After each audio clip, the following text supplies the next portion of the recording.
popular demand, we have Judge a Pitch by its cover. For those who are new, we take a look at pitch decks that we've never seen before and simply look at the first slide and judge whether or not we want to read slide 2 and 3 and 4 and more. It's important to make a great slide cover, especially at the early stage when investors are looking at many different decks. We'll talk through what our first take is on a handful of slide covers. 60 Plus Glo, empowering seniors with AI-powered engagements. Alex? So I think the The first thing that stands out what is do I yeah what there's an interesting background here. And I feel like it might be more specific than seniors. It's clear that there's, potentially a geographic focus here. So I want to know more about that. And then empowering seniors with AI powered engagements. It's not super specific. So I like empowering seniors, but I don't know how AI and engagements work together. But I am engaged. So it's rare to get a picture like this on the cover of a deck.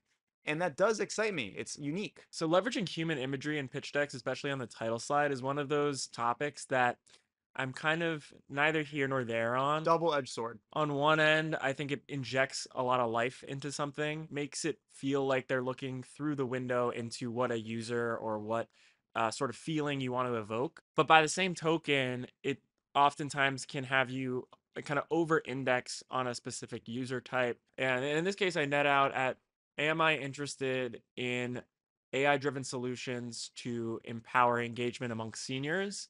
And I think from some of the companies that we've worked with, this seems to be a growing space. How can we leverage technology to promote more social engagement with older and people so too? Likely I would, read slide 2 here. Yeah, for me, it's a maybe.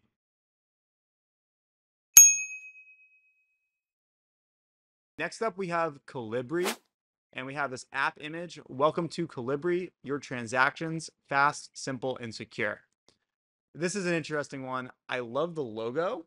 I think it's really nice. Fast, simple, and secure. That to me is not very differentiated. So I'm actually kind of using that app screen as the closest thing we have to a vision statement or a tagline, and I'm not getting much from that. So I think this deck actually might do better to remove the phone and just say Colibri and maybe have a different line underneath. Even just investor deck might actually work a little better for me. But I like the color palette and the way the logo was done. So I give it a yes, but it's almost not a yes. It's teetering on a maybe for me. Yeah, interestingly, I'm a little bit less excited about this one. Yes, I do think the gradient, the logo, the app screen brings a lot of modernity to the way that this looks from a visual aesthetic. But when we're talking about fast, simple, and secure transactions, I'm thinking fintech platforms. That is a very crowded space. Yep. We've seen a lot of successful companies offer fast, simple, and secure transactions. And I'm very curious on what the white space is here and suggest, especially somebody playing in the payment space, would be better suited with a tagline that just offers what the white space is. What's the gap that you're solving for? What's your unique lens on transactions?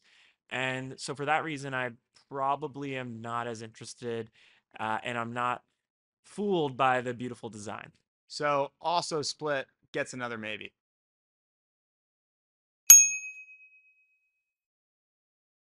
Oh, that's cool. Just English. Dot ick. Dot ick. An anonymous space for non-native working professionals to practice and improve English fluency. Awesome. I love it.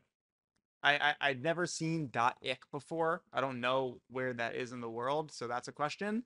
But super descriptive explanation, and it's something that right off the bat I feel like there's a massive need for. Whether or not there's a business case, let's get to that, but I'm definitely hooked in. I think this is a great example of using a descriptive explanation to let someone decide if they're interested. Yeah, simple slide, but it does it for me. I definitely want to see what happens on the next slide. So, question for you, are you understanding the problem in that there's a need for an anonymous space for people to practice their English fluency? Because I think, of course, learning a new language is important for working in, kind of English countries if you're not native to an English speaking country. I think there's solutions for that. We've heard of them and they've been around for a long time. Do you feel like the problem's localized in the need for something anonymous? Yeah, I don't know if I might not be understanding the anonymous piece fully, but where my head goes is just kind of like a broader space. So instead of it being people from a specific country or coming from a specific language, it's kind of just a space for everyone, and who you are doesn't matter so much. Maybe it's like chat roulette or some platform where you can kind of just go online and get connected with people magically, and suddenly you're just talking. So for me, the anonymous piece just basically means like this is very different than a course or a community or a classroom to learn language. It's just a place to get matched with anyone else in a similar boat. I like the simplicity of this slide, albeit not the most well designed slide. I Yeah. think anyone could. I think I could do this. I think that potentially that's purposeful in the concept that they're called just English, stripping away complexity for, very simple Yep. solution. So potentially that is purposeful and actually enhances the experience here from a viewer's perspective. So I'm definitely reading the next slide. Yep. Solid. Yes. Cool one-liner. Nice job. I think it might be .lk. Oh, Yeah, it's definitely that. Okay.